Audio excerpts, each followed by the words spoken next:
It was Star Trek as we had never seen it before. It was slick, visually stunning, with action that flowed dynamically from one scene to the next on a white-knuckle roller coaster ride. Star Trek 2009's opening scene was a statement that, yes, Star Trek did not have to be cringe. Given enough money and attention, it could rival anything that Star Wars or the Marvel Universe could produce, at least when it came to the visuals and the action. But could it also still perform when it came to these great stories and preserve the intellectual integrity of the Star Trek universe? Some would call this world building. Another term that I've heard is verisimilitude, a fundamental literary concept when it comes to writing a good story, and that is simply making ideas believable in a way that does not break the universe. And Star Trek 2009 did exactly that. It broke the universe. Let me briefly explain and recap the weird plot of Star Trek 2009. So a group of Romulans travel from the future where they kick the ass of any ship they encounter with their weird spiky space monstrosity that is actually supposed to be a mining ship. But they arrive too early and seem to be particularly interested in finding Spock. About 25 years later, the very retrofitted Starfleet encounters this scary mining ship over Vulcan, where Starfleet gets its ass kicked. The Enterprise accidentally arrives late. Then the Romulans make Spock and the Enterprise watch them destroy Vulcan with this red matter substance that turns into a black hole and sucks up the planet. Later, it's revealed that these time-traveling Romulans are highly upset that Romulus was actually destroyed by a supernova in the Next Generation era about 100 years hence, but they somehow blame Spock for the whole thing. Eventually, the Enterprise and crew managed to use this strange red matter against the Romulans in a very wacky battle where the big spiky Romulan ship is gobbled up by the resulting black hole. The Enterprise has to eject the warp core and detonate it to escape the singularity that was created, and they've saved Earth and the Federation from certain destruction. We are left with an alternate Star Trek universe where things look quite different, especially the exterior design of the ships, and an alternate timeline is created.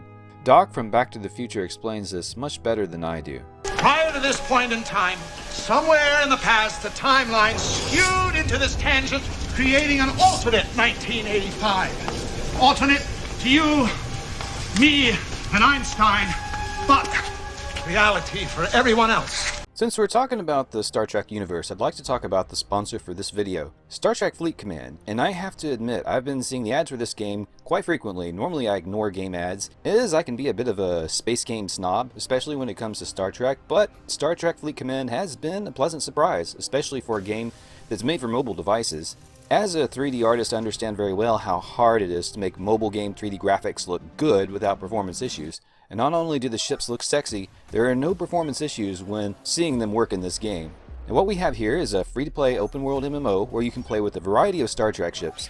Now the story of this game does take place in the Kelvin universe, so there are Kelvin Timeline style ships, but many iconic Prime Universe ships are also integrated into this game. You can choose to align with the Federation, Klingons, or Romulans as you progress. Not only are there many iconic ships to work towards, such as the Enterprise D or Romulan Warbird, you can recruit well-known Star Trek characters to join your crew, such as Data, Troy, or even Spock. To get the full benefit for this game, I recommend that you use the Amazon App Store, since you can get 20% off in-app purchases in Marvel Strike Force and Amazon Coins, which can be applied to many other games, including Star Trek Fleet Command. So use my link in the description below to download Star Trek Fleet Command. If you don't have the Amazon App Store yet, make sure you download that first. Amazon App Store is a great way to save money while getting your hands on amazing games. Now let's get back to how we can mend the Star Trek universe that was chaotically split in Star Trek 2009. Now, is this alternate Star Trek universe better or worse? Most serious Star Trek fans, even if they do really like these movies, will state that this is not really Star Trek, but fun space action movies. That's okay? That's okay? Yeah, don't worry about it. Did he say don't worry about it? Is he not taking the simulation seriously? Why Paramount made this decision to do it this way is complicated. There were a number of pesky licensing issues that required a separation between Star Trek the series and Star Trek the movies due to a split of Viacom and CBS. It is also a bit easier, at least in the very short term, for writers to start clean in an alternate universe where they don't have to be experts in the Star Trek universe that came before, especially from the point of view of a producer who openly stated that he didn't really care for Star Trek. He always thought it was too philosophical. But this can actually create far more problems in the long run because it is sort of in the Star Trek universe, but it sort of is an alternate, or it isn't Star Trek universe, and going forward you have to retcon many aspects of Star Trek. You have to decide which ones to retcon and which ones not to retcon for anything to make sense. It also creates a lot of confusion for future versions of Star Trek, especially for newcomers to the franchise. We do want those, right? But also for casual fans to some degree. This applied to some of what we saw in Star Trek Discovery, as it isn't clear what universe Discovery takes place in, and no one seems to want to become expert enough in Star Trek to preserve any continuity. So in other words, retconning or making alternate timelines just creates a tangled mess of things for the long-term world of Star Trek, not to mention a weird obsession with nostalgia and prequels that seems to be prevalent among current Star Trek producers. And so enters the most thought-provoking comment from a Star Trek fan that I've ever heard about the 2009 Star Trek universe, and that comment came from my stepdad after we first watched Star Trek 2009 together. I had said that I liked it, but I was worried about the destruction of Vulcan, Romulus, and the time travel that screwed up the universe. My stepdad exclaimed, "Well, don't you see? This is their opportunity to go and fix it all in a sequel." As if that was a foregone conclusion, that this was what they would be planning to do all along, and at some point down the line, they would make a story that fixes the timeline. Well, it's been 14 years, and this still has not occurred. So what's my problem then? After all, it's an alternate universe, and it doesn't interfere with the prime Star Trek universe that me and many other hardcore fans prefer. But you see, it does. Because it has been established in Star Trek Picard, a prime timeline series supposedly, as well as recent games, that Romulus is destroyed in the 2380s, just as the future Spock described in the Star Trek 2009 movie.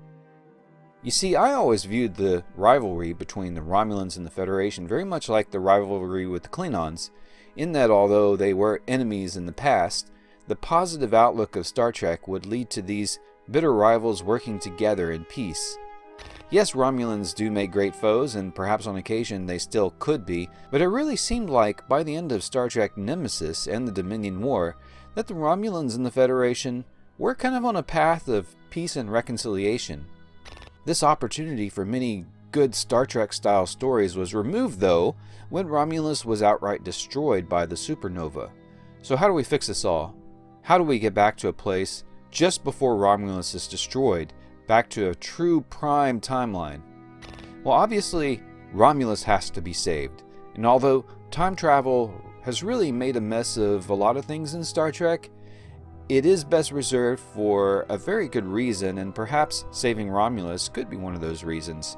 Using time travel for a plot that serves only to get revenge on Spock by making him observe the destruction of his home planet does not seem like a great reason to really break the universe with time travel. However, good reasons for time travel are certainly a thing in Star Trek, so long as it's not overdone, perhaps to make a statement about how modern man endangers life on the planet as seen in Star Trek IV, or to correct another time travel mistake that wasn't supposed to happen, like when McCoy passed through the Guardian of Forever and changed the outcome of World War II. These are pretty good reasons to go back into time travel and fix it. So what do we do here? Well, you might think one way to do this is without time travel. We simply continue the story of the Kelvin universe, where the destruction of Romulus is prevented well ahead of time. Only the problem is that you still haven't saved Vulcan. Although it is true that 10,000 Vulcans survived to preserve Vulcan culture, there is still no guarantee that that civilization will ever recover. Perhaps those Vulcan survivors could be folded into the Romulan Empire and influence the Romulans to become kind of good guys. Yeah, authoritarian governments tend to not give two fracks about displaced people. Hard luck cases are especially an alternative view that might challenge the status quo of their power. The Romulan authorities, especially at that time, are just as likely to genocide the Vulcans rather than let them influence their society. Also consider how big of a loss Vulcan is to the Federation. which was a founding member. Nero also took out a huge chunk of the Federation fleet in orbit of Vulcan. He also decimates the Klingon fleet, which was mentioned but not shown on screen. This leaves, at least for a short while, the Romulans with a strategic advantage between the three space powers, who, if we go by the original series, were already looking the Federation over as a potential target for their next war. There is a good chance the Kelvin timeline would be embroiled in war, and Star Trek is all about the prevention, or at least the end of war. Or it should be anyway. So if Romulus and Vulcan are to be saved, we cannot do it in the Kelvin timeline. We have to do it in the original uncorrupted timeline. Because if we travel into the future, from this point in time, it will be the future of this reality. I propose this, that while Nero's ship was falling into the artificial black hole, someone on that ship makes it to an escape pod. You remember when the Enterprise ejects its core, creating an antimatter shockwave that pushes the Enterprise safely away from the singularity? Perhaps the shockwave could also push into the singularity as well, and propels the escape pod through the rift. The Romulan in the escape pod will find himself in another universe or timeline, and our story could pick up either at that present moment in the 2260s or the past before Nero arrives, but either of these two scenarios, as we've seen in many prequel attempts, could create further timeline or continuity complications. So how about at some point, Back to the Future? We're sending you back to the future!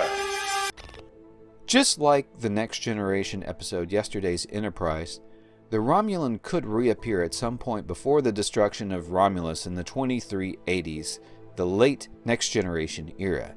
Yes, it is true that we will need to set up some clear plot devices that further connect us specifically to the Kelvin timeline. Imagine that the singularity that the destruction of the Narada creates causes a rift through various timelines.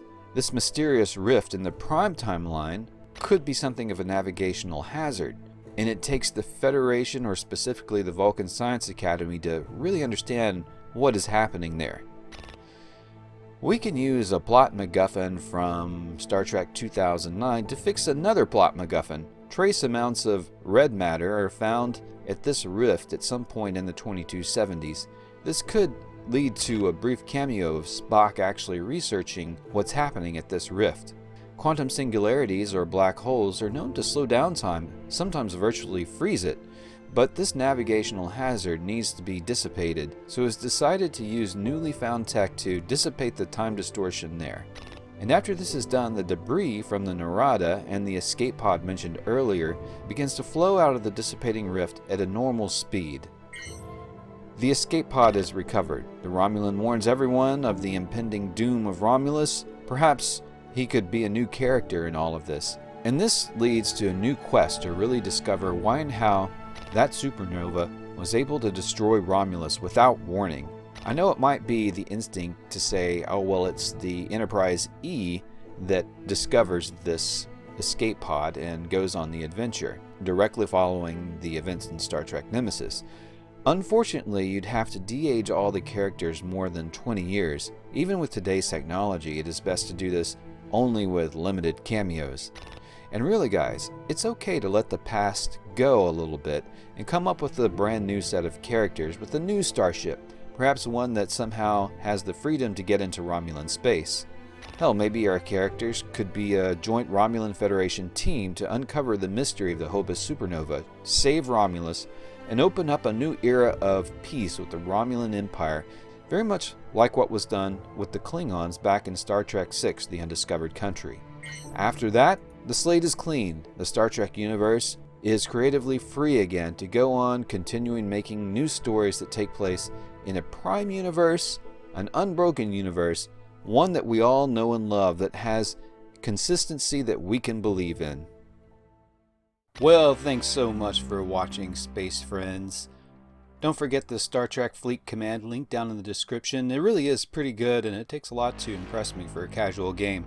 Also, please comment on what plot devices you might use to untie the kind of mess that is the Star Trek universe. For my next project, I think I really want to create a ship or a fighter of some kind. I've already done quite a bit of Star Wars stuff lately, so it's either going to be a Star Trek ship Perhaps a real-life adaptation of maybe a World War II patrol boat, maybe not Federation, but I don't know, something like that. But also, I really want to design an Evon line ship. There's a Triglavian attack frigate in my head. I've just got to get out sooner or later. Feel free to comment on that as well.